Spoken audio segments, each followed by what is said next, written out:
Alright guys, here is your demonstration video for the monkey bread recipe. Monkey bread is like a cinnamon roll kind of thing where you have little particles of the bread that you get to pull apart and eat in little individual bites. So if you like cinnamon rolls, you'll definitely like this. If you don't like cinnamon rolls, then you can share it with a friend. The first thing you do, actually, think of it this way. In this recipe, you and your partner are going to be doing kind of separate steps, and then you're going to bring everything together at the end.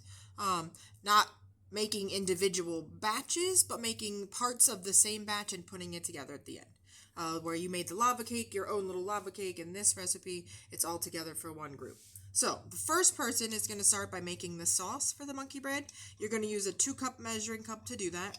In here, I already have the 2 tablespoons of water.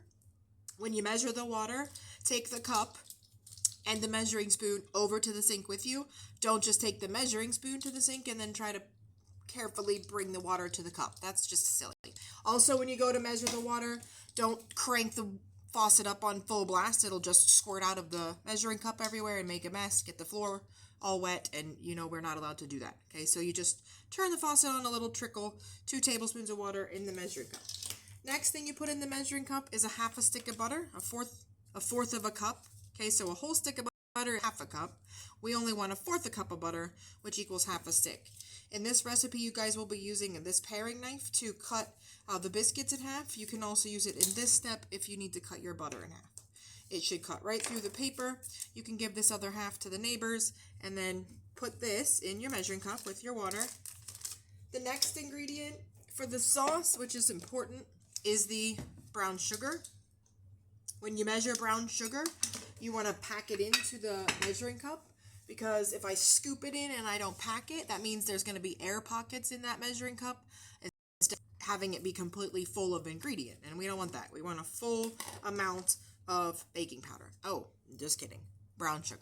Okay. We need 3/4 of a cup. So on our measuring cups, most of the time, they don't have a 3/4 cup. Some fancier ones do. We don't need the fancy stuff. We can just use 2 of these to equal 3/4. Obviously, we're not going to be using 1 because that's more than 3/4.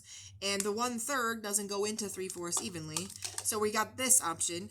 We've got 1/4 and 1/2. Well, 1/2 is already 2 1/4. So you might as well use that once and you have 2/4. And then we get 1 more to make 3/4. Okay, so that's 3/4 a cup. You use a half and a 1/4 cup. And when you go to do this, you get a big scoop in there. Get it in there. Use the side of the container to sort of help you squish it and pack it down. Nice and strong, pack it down. Okay, we still need to level it off. Sometimes you need to sort of chop through it a little bit to level it. Scrape it down. And if you did this right, you should be able to flip this over and have a little sandcastle guy, right? He should be a solid form. You should be able to hold it without it falling apart. And if that's what you've got, then you did it correctly. That can go in your measuring cup. You need 1 more measurement of 1/4 to make your 3/4. So again, scoop, squish, scrape, check for the flip, make sure it's all fully packed, put it in there. Okay, and then final ingredient before we cook the sauce in this part is to add cinnamon. We need 2 teaspoons of cinnamon. Here's a good way to remember that it's usually a teaspoon when you're talking about spices and not a tablespoon, because the tablespoon's too big to fit into the measurement. That means you're probably going, wait, something's wrong. I can't even get... Yeah, because you don't need a tablespoon. You need a teaspoon. And in this recipe, you need 2. So you find your 1 TSP, teaspoon, little t. This method for measuring is called the scoop and shake. Don't do this pour thing, right? If I pour this, I'm going to waste a whole bunch. And then we've wasted and we're not being good consumers, right? So we scoop and shake. Get it pretty level, right? If you're inclined and you're thinking, well, why don't I just use the leveler? Well, if I go to do that and then I try to level this into there, I'm still going to make a mess and waste a bunch of ingredient. So the scoop and shake is the best technique for not wasting any, but also getting the right level amount. All right. We've got all the ingredients at this point in here for the sauce. This fork is going to be used for stirring after. Don't stir before because it's not ready to be stirred. Nothing is melted or ready. So if you try to stir this, it's just going to turn into a big mess. This goes in the microwave for 1 minute. You never put metal in the microwave, friends. Take the fork out. And after 1 minute, I'll show you what it looks like when it's time to stir it. Alright, here's what it looks like after 1 minute on high in the microwave. It's time to stir now. Remember, when you stir, you kind of got to get in there, right? You want to make some friction happen, and you don't stir all in the same location. Kind of move the bowl around, move your device that you're stirring with around, and get it all nice and incorporated. Whoops. Uh-oh, there's a little my finger. Oopsie. Okay. Ooh, that's good. Okay, stir that up. You're done stirring when you can't tell the difference between one ingredient and the other. And it's nice and smooth. Perfect. This goes off to the side for a little bit. While someone was working on that, someone should have been starting on the biscuits. So, for this recipe, come back. Like I said, you're going to be using a knife, and that's okay. You can handle that. When you do this, you're going to need your cutting board, and you're going to need your paring knife. This is the paring knife. It's a littler knife, but it is still a knife, so be careful. On this cutting board, you're going to open up the biscuits. These are refrigerated biscuits if you've never opened them, and you have to check out the directions on how to do that. On the side, it tells you to peel. Now, sometimes these pop on their own, so be careful. I don't know. I'm a little scared. It always gets me. Not going to pop this time. No. All right, it didn't pop on its own, so you got to make it pop. Oh, okay. That worked. And then once it pops, drop these biscuits down onto the cutting board.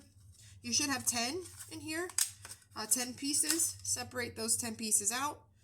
Count them. Make sure you get them all. And then you're going to cut these in half and roll them up into little balls, and they go right into your pan.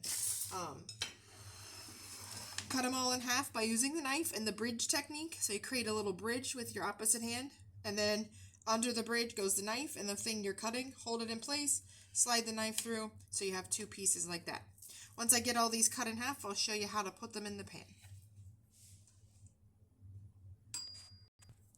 Alright guys, I got all my pieces cut up. Somehow I ended up with an extra little guy. That's okay.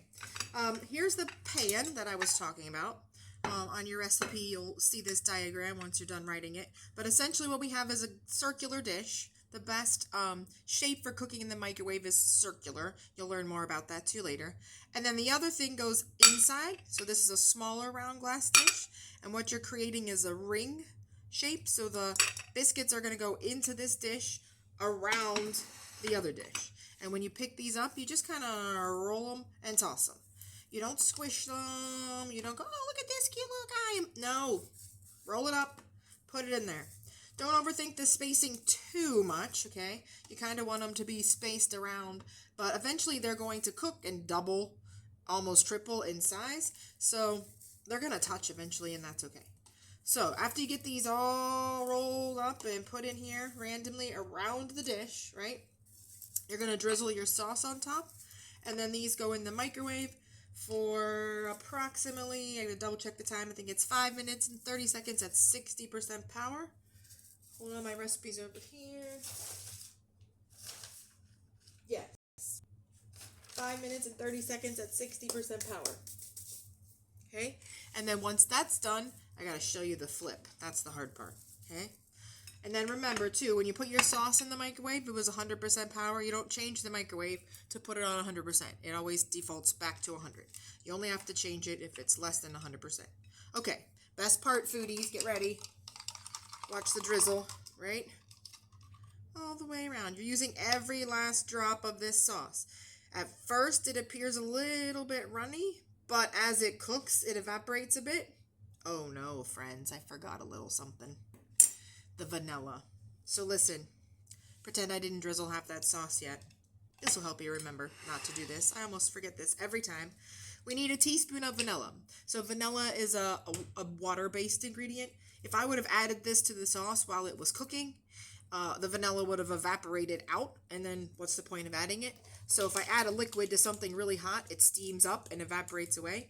So instead of adding it when we cook it, we need to add it when we've already stirred it up and it's cooled off a little bit. So you'll still get the vanilla-y flavor going on. All right, so again, pretend I didn't drizzle half the sauce yet, okay? Don't judge me. Anyway, back to the drizzle. Drizzle, drizzle with the vanilla all the way around. What I was saying about this sauce is in the microwave, the sauce is going to thicken up. Okay, so right now it seems kind of runny, but it won't be when it's all said and done. Bubble bath. Alright, I'm going to squish some of these around a little bit. Make sure the sauce gets on top of all of them. And then we put this plate, microwave safe plate, upside down, on top, and this goes in the microwave at 5 minutes and 30 seconds at 60% power. I'll be back to show you the flip. Best part, hardest part, but best part. Alright guys, we got about 45 seconds for this to come out. Here's what I want you to get in order to take it out of the microwave safely. A pretty large dish towel. Make sure it's not wet. If it's damp or anything, it's going to transfer the heat faster. You don't want that. It's going to burn your hands. You're going to take this and you're going to drape it over the top and use it to grab and remove the dish from the microwave. If you use the hot pads, it's just a little bit difficult because they're kind of awkward to use. So if you're fumbling around with it, it's not going to be that easy to do. This is a much easier way. Once you take it out, you take it over to the counter and I'm going to show you how to do the flip. Let me show you. It's got about 5 seconds here. So again, drape it over top, tuck it around the edge, bring it out, set it on the counter, and get ready to do the flip. Looks something like this. Okay? It's definitely hot in there. Just kind of put it over top of that, grab it, comfortably get a good grip, take this to the counter.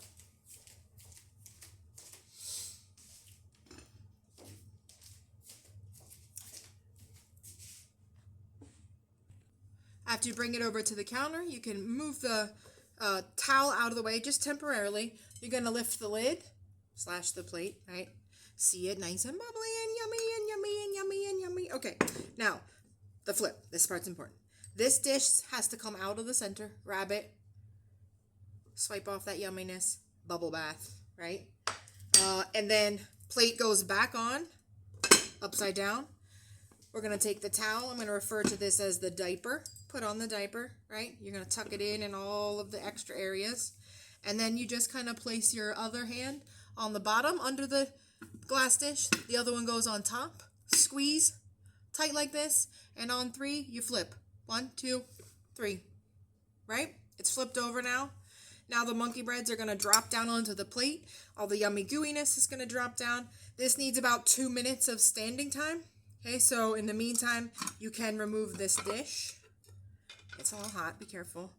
Put that in the bubble bath, right? Let this kind of cool and finish cooking. And when it's all said and done, I will bring a little drizzle over. Favorite part, foodies, watch this. Doo-doo-doo. That's good stuff. And then once you're all drizzled up, you're going to take this, portion it out onto paper plates for your group so that you can take this mess and wash it while you munch. Okay, so again, you're cleaning up while this is cooking in the microwave, all these preliminary dishes that you use to measure with, but this is the dirtiest stuff, so keep that bubble bath. Okay, you're going to need it at the very end. All right, friends, monkey bread. Love ya. Enjoy. Have fun. Oh yeah, when you get this out on the plate, don't forget to drizzle all this goodness on top. Oh yeah, there you go.